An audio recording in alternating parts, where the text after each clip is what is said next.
हम मनुष्यों का स्वभाव कुछ ऐसा है कि हम हमेशा बेहतर से और बेहतरीन ही चाहते हैं, लेकिन कभी कभी कुछ बेहतर पाने की चाह में हम पहले से मौजूद चीज़ों से भी वंचित रह जाते हैं। हम अपने जीवन में कई बार कई अच्छी चीज़ों को छोड़कर आगे बढ़ते हैं, क्योंकि हमें उन चीज़ों से वह संतुष्टि नहीं मिल पाती और हम बस इस लालच में लगे रहते हैं कि हमें और ज़्यादा बेहतर चाहिए और ज़्यादा अच्छा चाहिए। लेकिन हम ये भूल जाते हैं कि लालच एक ऐसा गड्ढा है जिसका कोई अंत नहीं है, और जब कोई व्यक्ति इसमें गिरता है तो वह बस इसमें गिरता ही चला जाता है।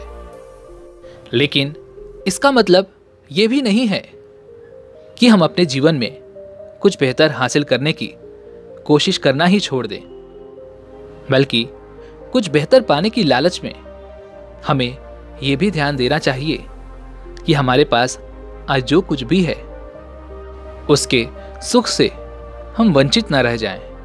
इसलिए हमें अपने जीवन में संतुष्ट होना बहुत ज़रूरी है।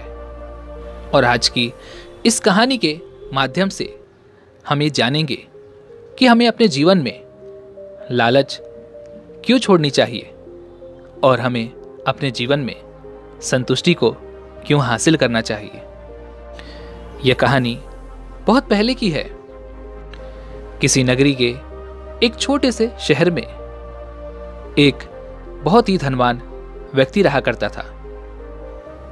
वह बहुत ही अमीर था, उसके पास अपार धन था, लेकिन इतना सब कुछ होने के बावजूद भी उसने अधिक धन प्राप्त करने की इच्छा को कभी नहीं छोड़ा। वह और भी ज्यादा धन कमाना चाहता था और भी ज्यादा धन इकट्ठा करना चाहता था। एक दिन उसे पता चला कि उसके नगर में एक बहुत ही महान साधु आए हैं। उन साधु के बारे में उस धनी व्यक्ति ने बहुत कुछ सुना था। वह धनी व्यक्ति ये जानता था कि वह साधु बहुत ही ज्ञानी है, बड़े ही दयालु हैं।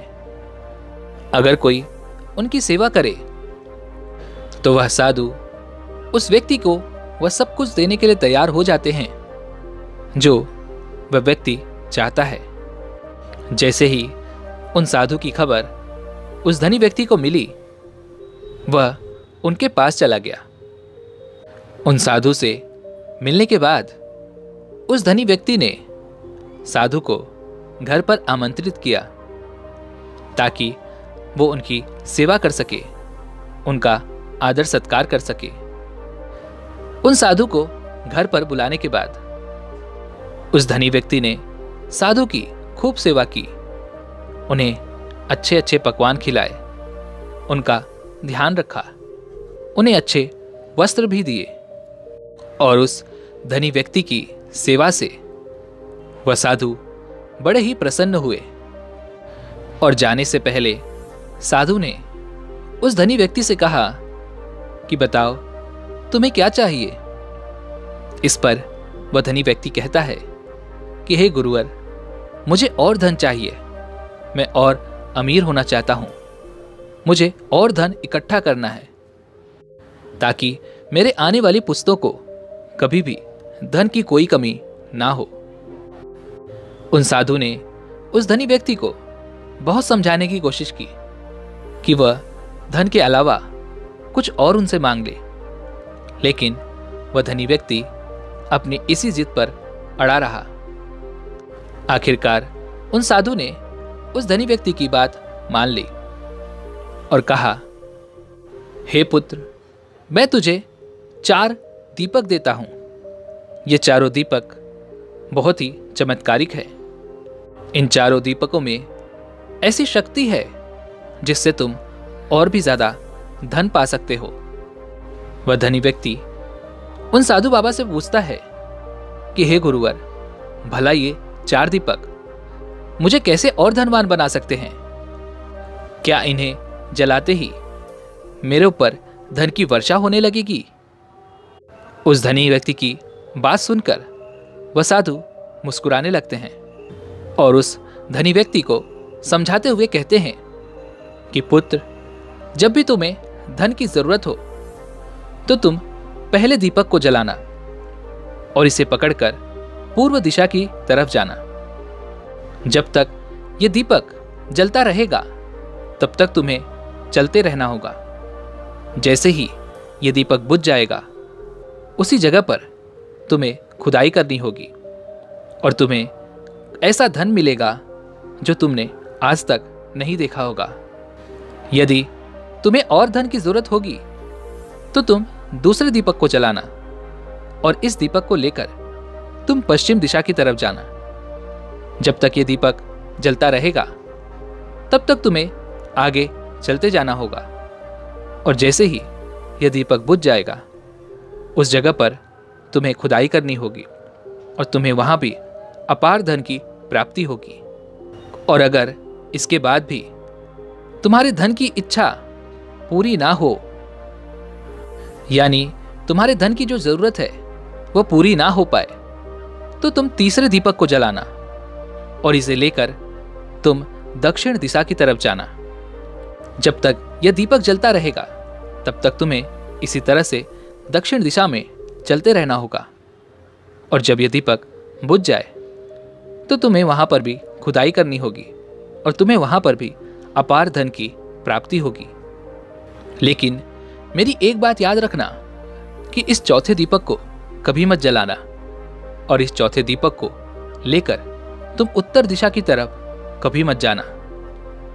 बस इतना कहकर वह साधु वहां से चले गए और वापस उन्होंने मुड़कर भी उस धनवान व्यक्ति को नहीं देखा। जैसे ही वह साधु वहां से चले गए उस धनी व्यक्ति के मन में लालच और भी तीव्र होने लगा। उसने तुरंत ही पहला दीपक जलाया और उसे लेकर पूर्व दिशा की तरफ आगे बढ़ने लगा। जब तक वह दीपक जल रहा था तब तक वह धनवान भी आगे बढ़ रहा था।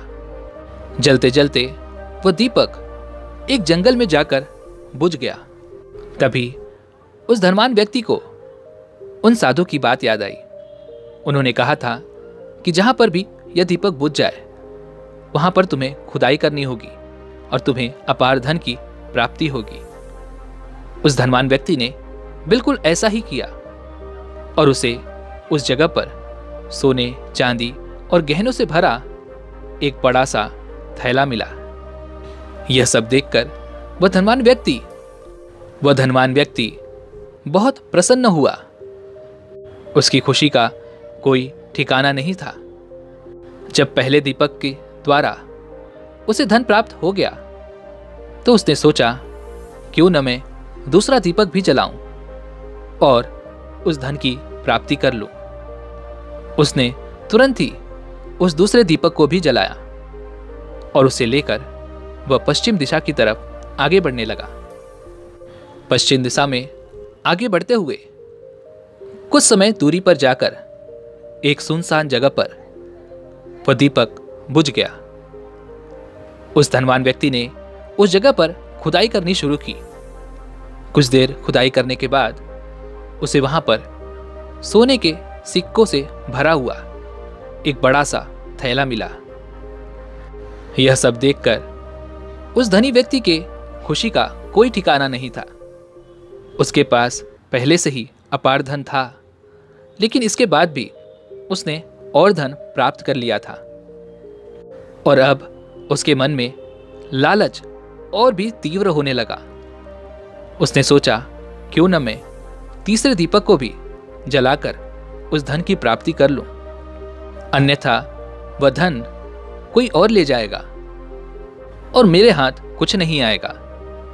उसने तुरंत ही उस तीसरे दीपक को भी जलाया और उसे लेकर दक्षिण दिशा की तरफ बढ़ने लगा। इस बार वह दीपक काफी देर तक जल रहा था।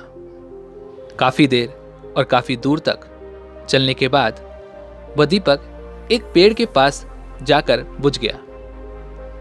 उस धनवान व्यक्ति ने उस पेड़ के नीचे खुदाई की और उसे वहां पर हीरे मोतियों से भरा हुआ एक बड़ा सा थैला मिला। वह मन ही मन यह सोचने लगा कि वाह, मेरी तो किस्मत चमक गई। मेरे पास अब अपार धन है, इतना धन कि अगर मैं चाहूं और मैं इसे अपने जीवन भर खर्च करता रहूं तो भी यह कभी खत्म नहीं होगा। लेकिन अभी भी वह चौथा दीपक उसी के पास था और उसके मन में वह लालच अभी भी पनप रहा था। उसका लालच और बढ़ गया। वह और अधिक अमीर होना चाहता था। वह चाहता था कि उसके पास इस दुनिया की सबसे अधिक धन दौलत हो।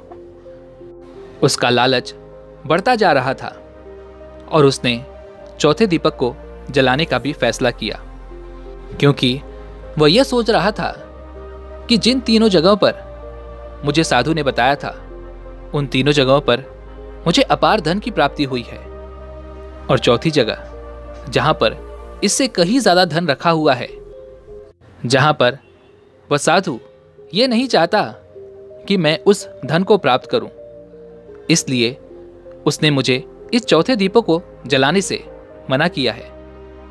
लेकिन मैं नहीं मानने वाला।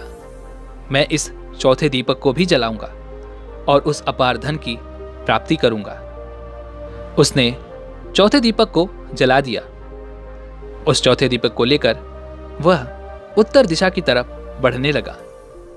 चलते चलते वह एकांत स्थान पर पहुंच गया, जहां दीपक अचानक बुझ गया। उसने वहीं पर खुदाई शुरू कर दी। वहां उसने खुदाई की तो उसे एक दरवाजा मिला। उसने उस दरवाजे को खोला और अंदर नीचे की तरफ कुछ सीढ़ियां जाती हुई उसे दिखाई पड़ी। वह तुरंत ही उन सीढ़ियों से नीचे जाना शुरू कर देता है। वह बहुत ही उत्साहित था कि उसे यह सीढ़ियां एक अपार धन की तरफ ले जाने वाली हैं। वह एक खजाने की उम्मीद कर रहा था। बड़ी उत्सुकता के साथ वह सीढ़ियों से उतरने लगा। उसने देखा कि एक बड़ा सा आलीशान महल है, जिसमें कई सारे कमरे हैं। उस लालची व्यक्ति ने बिना कुछ सोचे समझे उस महल में प्रवेश कर लिया और इधर उधर हर जगह उस महल में पैसों की तलाश करने लगा। वह हर दरवाजा खोलता और वहां पर पैसे खोजने की कोशिश करता। जब उसने कमरे का पहला दरवाजा खोला तो उसे वहां पर हीरे और गहने मिले और यह सब देखकर वो अत्यंत खुश हो गया। फिर उसने दूसरा कमरा खोला, उसे सोने और गहने मिले। वो इसी प्रकार उस महल का हर दरवाजा खोलता और वहां पर जो भी धन रखा हुआ है उसे देखकर वो बड़ा ही प्रसन्न हो रहा था। धीरे धीरे वो आगे बढ़ता गया। आगे बढ़ते बढ़ते उसे कुछ समय बाद एक घर घंटी की आवाज सुनाई दी। वह उस आवाज का पीछा करने लगा। वह यह जानना चाहता था कि भला यह आवाज कौन से कमरे से आ रही है। धीरे धीरे वह उस कमरे के पास पहुंच गया। उसने दरवाजा खोला तो वह देखकर आश्चर्यचकित रह गया। उसने देखा कि एक घरघंटी के पास एक बूढ़ा सा व्यक्ति बैठकर गेहूं पीस रहा था। उस धनवान व्यक्ति ने यह सब कुछ देखा और उस बूढ़े व्यक्ति से पूछा, अरे बाबा, तुम कौन हो और तुम यहां पर कैसे आए? इस पर वह बूढ़ा आदमी कहता है, क्या तुम थोड़ी देर के लिए यह घरघंटी चला सकते हो? मैं थोड़ा सा आराम करना चाहता हूं और आराम करते हुए मैं तुम्हें पूरी कहानी आराम से बताऊंगा कि मैं यहां पर कैसे पहुंचा और मैं यहां पर क्या कर रहा हूं। उस धनवान व्यक्ति को उस बूढ़े आदमी के बारे में सब कुछ जानना था। उसने सोचा कि यह बूढ़ा व्यक्ति इसी महल में रहता है, तो इसे यहां पर और भी अधिक धन के बारे में पता होगा कि वह सारा खजाना कहाँ रखा है। और यह सब जानने की लालच में वह तुरंत ही उस बूढ़े व्यक्ति की बात मान जाता है और उस आदमी की जगह पर वह बैठकर उस घर घंटी को चलाना शुरू कर देता है। वह बूढ़ा आदमी वहां से खड़ा होकर जोर जोर से हंसने लगता है। यह सब देख वह धनवान व्यक्ति हैरान रह जाता है और पूछता है कि तुम इस तरह से क्यों हंस रहे हो? क्या मैंने कोई गलती की है? और यह कहते वक्त जैसे ही वह उस घर घंटी से हाथ हटाने वाला ही था, तभी उस बूढ़े आदमी ने उस धनवान व्यक्ति से कहा, यह कभी भी रुकना नहीं चाहिए। यह घर घंटी हमेशा यूं ही चलती रहनी चाहिए। अब से यह महल तुम्हारा है और यह घर घंटी भी अब तुम्हारी है और तुम्हें हर समय इस घर घंटी को यूं ही चलाते रहना होगा। यदि तुमने इस घर घंटी को एक बार के लिए भी बंद किया और जाने के बारे में यहां से सोचा, तो ये पूरा महल तुम पर यूं ही ढह जाएगा और तुम 8 मंजिल नीचे जाकर दफन हो जाओगे। इसके बाद उस बूढ़े आदमी ने गहरी सांस लेते हुए उस धनवान व्यक्ति से कहा कि मैं भी तुम्हारी तरह लालच में उस चौथे दीपक को जलाकर यहां तक पहुंचा था। तब मैं जवान था, मेरी बीवी, मेरे बच्चे भी थे और मैं तब से यहीं पर हूं। मेरा पूरा जीवन काल बस इस घर घंटी को चलाने में बीत गया। यह कहकर वह बूढ़ा आदमी वहां से जाने लगा। वह जैसे ही पीछे की तरफ मुड़ा, तभी तक उस धनवान व्यक्ति ने उस बूढ़े व्यक्ति से कहा, अरे बाबा, ये तो बताइए कि मैं इस घर घंटी को चलाने से मुक्त कब हो सकता हूं? मैं कब इससे छुटकारा पा सकता हूं? लालची व्यक्ति चीखता रहा, चिल्लाता रहा।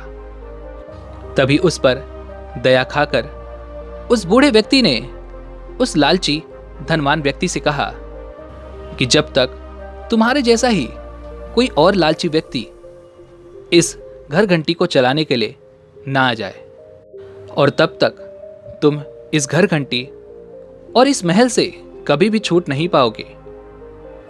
तुम यहां से और कहीं नहीं जा सकते। यह सब कुछ कहकर वह बूढ़ा व्यक्ति वहां से चला गया और वह लालची धनी व्यक्ति उस घर घंटी को बैठकर चलाता रहा और किसी के आने और उसकी जगह पर बैठने की प्रतीक्षा करने के लिए वह अपने आप को कोसने लगा। उस धनी व्यक्ति ने उन साधु बाबा को भी याद किया ताकि वो आकर उसे इस समस्या से छुड़ा ले, लेकिन यहां पर और कोई नहीं आ सकता था और अब उस धनवान व्यक्ति को तब तक वहीं पर रहना होगा जब तक उसकी जगह पर कोई और धनवान या फिर लालची व्यक्ति आकर उसकी जगह ना ले ले। दोस्तों, अगर हम अपने जीवन में देखेंगे तो हमारे साथ भी कुछ ऐसा ही होता है। हमारे पास आज जो कुछ भी है, हम उसकी कदर नहीं करते हैं। हम सोचते हैं कि हमें तो इससे और ज्यादा बेहतर चाहिए। हम उससे बेहतर पाने के लिए दिन भर लगे रहते हैं, चाहे फिर वो दिन हो या फिर रात। हमें बस उससे बेहतर पाना है, लेकिन हम अपने आसपास की उन चीजों का ध्यान नहीं करते जो आज हमारे पास है, जिसके लिए हमने पहले मेहनत की थी, लेकिन आज उसकी अहमियत हमारी नजरों में कम हो चुकी है। और यही लालच हमें जीवन भर कभी संतुष्टि नहीं पाने देता। हम जीवन भर बस इसी भाग दौड़ में लगे रहते हैं कि हमें और बेहतर चाहिए, और जब हम उस बेहतर को पा लेते हैं तो सिर्फ कुछ दिनों में ही हमारी नजरों में उस बेहतर की अहमियत खत्म हो जाती है और हम किसी और बेहतर चीज की तलाश में लग जाते हैं। दोस्तों, हमारा मानव स्वभाव भी कुछ ऐसा है। हम हमेशा कुछ बेहतर ही पाना चाहते हैं। हम पहले से मौजूद चीज़ों की परवाह नहीं करते। हमारे पास जो कुछ भी है वो भले हमसे छिन जाए, लेकिन हमें और ज़्यादा बेहतर ही चाहिए। और हमारे पास जो भी मौजूद चीज़ें हैं, हम उसके सुख से भी वंचित रह जाते हैं। हमारे जीवन में हमारे पास ऐसी कई चीज़ें होती हैं जो हमारे मन को संतुष्ट कर सकें, हमें खुशी दे सकें, हमें खुश कर सकें, लेकिन हम लालच में अंधे होकर सिर्फ उस बेहतर की तलाश में लगे रहते हैं और उस बेहतर को पाने के चक्कर में हमारा पूरा जीवन यूं ही व्यर्थ हो जाता है और हमें पता भी नहीं चलता कि कब हमारे जाने का समय आ जाता है और हमारे पास जो कुछ भी है हम उसका सुख भी नहीं भोग पाते। पर दोस्तों, मेरा कहने का मतलब ये भी बिल्कुल नहीं है कि आपको कुछ बेहतर हासिल करने की कोशिश नहीं करनी चाहिए, बल्कि कुछ बेहतर पाने की लालच में हमें यह भी ध्यान देना चाहिए कि हमारे पास आज जो कुछ भी है वो छोटा हो या बड़ा हो, चाहे जैसा भी सुख हो, हमें उसके सुख से वंचित नहीं रहना चाहिए। इसलिए जीवन में हमें संतुष्टि पानी जरूरी है। आप एक पल के लिए मौन धारण कीजिए और आप एक पल के लिए जरा ये सोचिए, क्या आपके पास आज जो कुछ भी है वो आज से पहले क्या आपके पास था? मुझे उम्मीद है कि अधिकांशतः चीजें या फिर अधिकांशतः सुख सुविधाएं जो आज आपके पास हैं वो आज से पहले आपके पास नहीं थी। तो क्यों ना हम इस सुख का आनंद उठाएं, हम इस सुख को भोगें। हमारे पास आज जो कुछ भी है, जो लोग हमारे साथ हैं, क्यों ना हम इसके लिए भगवान को धन्यवाद दें।